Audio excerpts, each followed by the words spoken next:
لبيك اللهم لبيك لبيك لا Assalamualaikum warahmatullahi wabarakatuh. Bapak-bapak, ibu-ibu, kaum muslimin dan muslimat yang dirahmati Allah. Memasuki awal bulan Dzulhijjah tahun 1445 Hijriah ini, banyak di antara kita yang ingin mengerjakan puasa sunnah di 10 awal bulan Dzulhijjah. Atau banyak juga orang menyebutnya dengan istilah puasa Idul Adha. Mungkin di antara kita sudah terbiasa melakukannya, bahkan menjadi amal setiap tahunnya.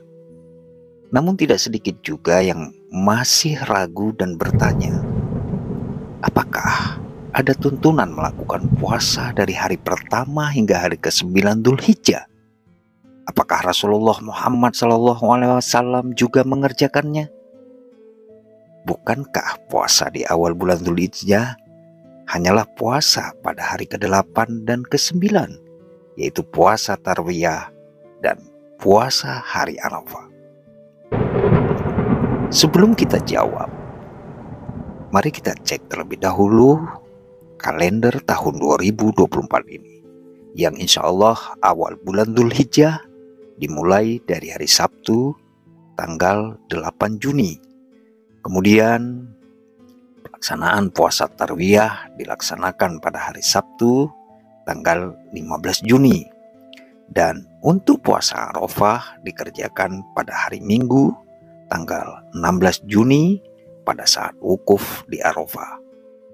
Sebab pada hari Senin insya Allah kita merayakan Hari Raya Haji atau Hari Raya Kurban atau Hari Raya Idul Adha 1445 Hijriah.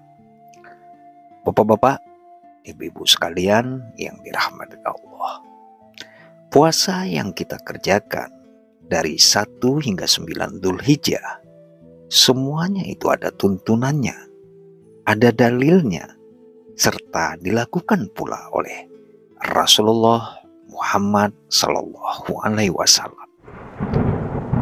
Jadi, bila ada di antara bapak-bapak maupun ibu-ibu yang masih ragu, mari kita simak hadis berikut ini yang dinukil dari Hunaidah bin Khalid dari istrinya. Kemudian beberapa istri Nabi Muhammad SAW.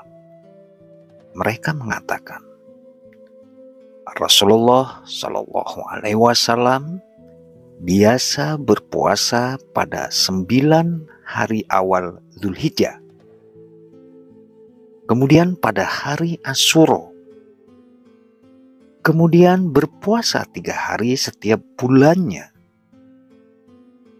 Hadis ini diriwayatkan oleh Abu Daud dengan nomor hadis 2437 dan An-Nasai dengan nomor hadis 2374. Banyak ulama termasuk Al-Hafiz Abu Thohir mengatakan bahwa sanad hadis ini sahih.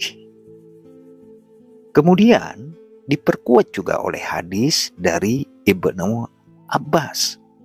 Ia mengatakan, tidak ada satu amal soleh yang lebih dicintai oleh Allah melebihi amal soleh yang dilakukan pada hari-hari ini. Yang dimaksud hari-hari ini yaitu 10 hari pertama bulan Dzulhijjah. Kemudian para sahabat bertanya, tidak pula jihad di jalan Allah? Nabi SAW menjawab, jihad di jalan Allah pun tidak bisa mengalahkan kecuali orang yang berangkat jihad dengan jiwa dan hartanya, namun tidak ada yang kembali sedikit pun.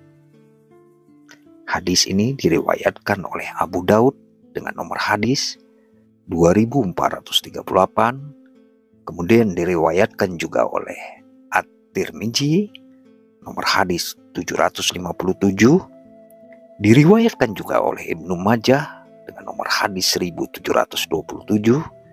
dan oleh Ahmad dengan nomor hadis 1968. Bapak-bapak, ibu-ibu sekalian, dari hadis ini saja kita bisa pahami bahwa keutamaan puasa sunnah awal bulan Dzulhijjah ini sesuai penjelasan Rasulullah Muhammad SAW ini bisa mengalahkan orang yang berjihad di jalan Allah.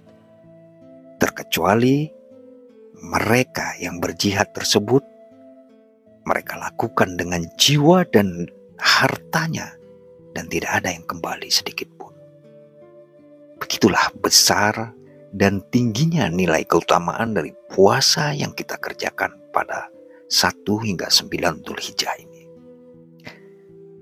Kemudian puasa selama 9 hari awal bulan Dzulhijjah ini juga dipraktekkan atau dikerjakan juga oleh para sahabat Rasulullah di kala itu. Terlebih para sahabat pada saat itu dengan rutin mengerjakan puasa Arafah pada tanggal 9 Dzulhijjah karena mereka mengetahui bahwa puasa Arafah memiliki keutamaan yang lebih besar daripada puasa awal Dzulhijjah lainnya. Ini bisa kita ketahui sebagaimana penjelasan hadis dari Abu Qatadah di mana Nabi SAW bersabda, puasa Arafah dapat menghapuskan dosa setahun yang lalu dan setahun akan datang. Sementara puasa Asyura, puasa yang dikerjakan pada 10 Muharram akan menghapuskan dosa setahun yang lalu. Hadis ini diriwayatkan oleh Muslim nomor hadis 1162. Dari beberapa uraian hadis di atas, itulah yang menjadi dalil atau tuntunan pelaksanaan puasa sunnah yang kita kerjakan pada 9 hari awal bulan Dzulhijjah.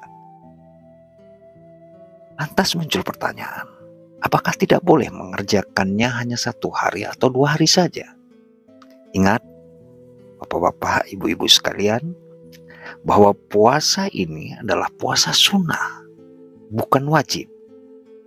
Bila mana kita mampu mengerjakan semuanya, tentu jauh lebih baik, karena akan mendapat ganjaran pahala yang lebih banyak sebagaimana uraian hadis di atas. Namun bila tidak, minimal kita kerjakanlah pada hari yang ke-9, yaitu puasa sunnah Arafah. Sebab dengan melakukan 1 hari saja, keutamaannya dapat menghapuskan dosa setahun yang lalu dan setahun akan datang. Semoga uraian saya ini bisa bermanfaat dan tidak menimbulkan keraguan lagi bagi kita untuk mengerjakan puasa di awal bulan Dzulhijjah tahun ini. Saya akhiri, bin absrib bin Allah wafatun qarib. Assalamualaikum warahmatullahi wabarakatuh. لبيك اللهم لبيك لبيك لا شريك لك